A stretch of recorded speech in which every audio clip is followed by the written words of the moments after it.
Texas Republican Congressman Hurd happens to be the only black Republican in the House. He has announced that he is leaving Congress. Hurd has been in Congress since 2015. He's differentiated himself as a former CIA agent and has carved out a national security lane in his 4 years, something he knows quite a bit about. My job was to collect intelligence on terrorist groups like Al-Qaeda, stop the Russian intelligence services from stealing our secrets, put nuclear weapons proliferators out of business. The congressman took that national security knowledge to the House Intel Committee, the very one leading the impeachment inquiry of President Trump, and his phone call asking the Ukrainian president to investigate Joe and Hunter Biden. Do you have concerns about that?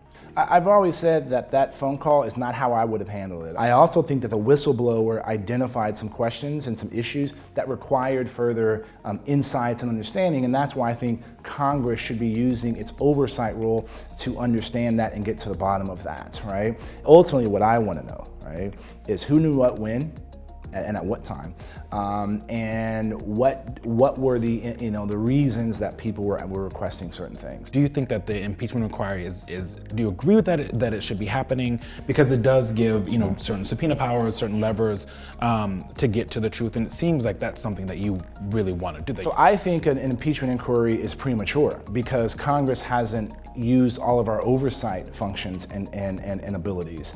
Unfortunately, what's happening right now is that people that are against the president see every little thing as example of impeachment, and then people that love the president are saying everything is an example of exoneration. How about this? How about let's get to the truth and figure out what that is, and let's gather all the facts before we make those decisions. Republicans have been complaining for weeks about the process behind impeachment. They said we can't win this in the public eye, so we're going to take it behind closed doors. And a group of lawmakers led by Representative Matt Gaetz bum-rushed the secure room investigators have been interviewing former and current administration officials in. Was that appropriate?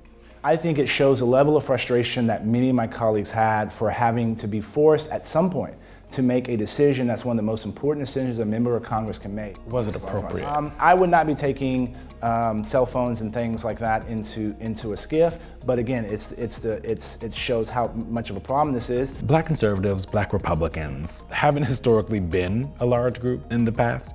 Why did you become a Republican, a conservative? My dad grew up in a small town in East Texas, which after the Civil War was a hotbed of Republican and Reconstruction activity.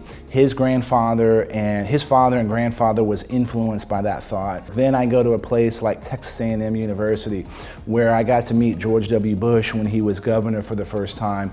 Rick Perry was the ag commissioner at the time. So the people that I was exposed to and experienced were folks that were conservatives. Hurd is leaving Congress as the last Black Republican left standing in the House, as his party continues to look less like an ever-changing America.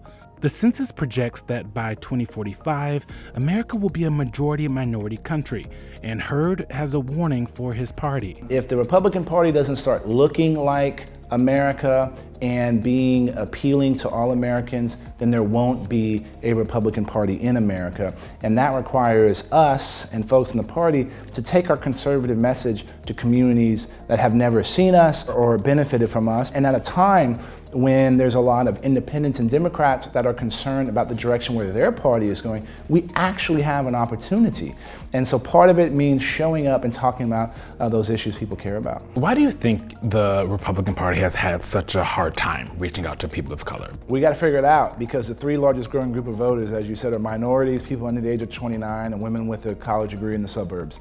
And our brand is pretty bad in those three areas. There's this narrative out there that we don't care. If people don't think you care about them, they're not going to listen to your idea, regardless of what that idea is. And that's the only way you solve that is by showing up. The only way you solve that is by not saying mean things and saying misogynist things, not saying racist things, not saying being homophobic or any kind of phobic, right? But for the Black and brown people who are watching this interview shortly, how do you sell them on the Republican Party? It's real simple. The way you solve problems in the future and now is the way we solve them in the past. Empower people not the government, right? The way people can move up the economic ladder is through free markets, not socialism, right? And for those that aren't benefiting from the system, we should be paying special attention to them to help them move up that ladder. When people hear states' rights, right, they think about slavery. They think about Jim Crow laws.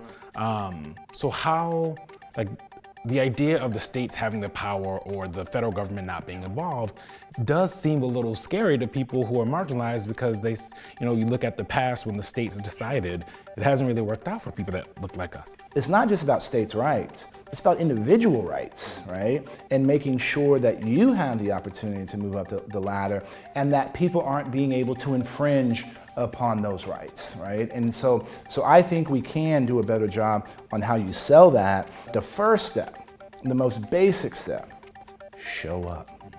Go to communities, talk to people, go to places.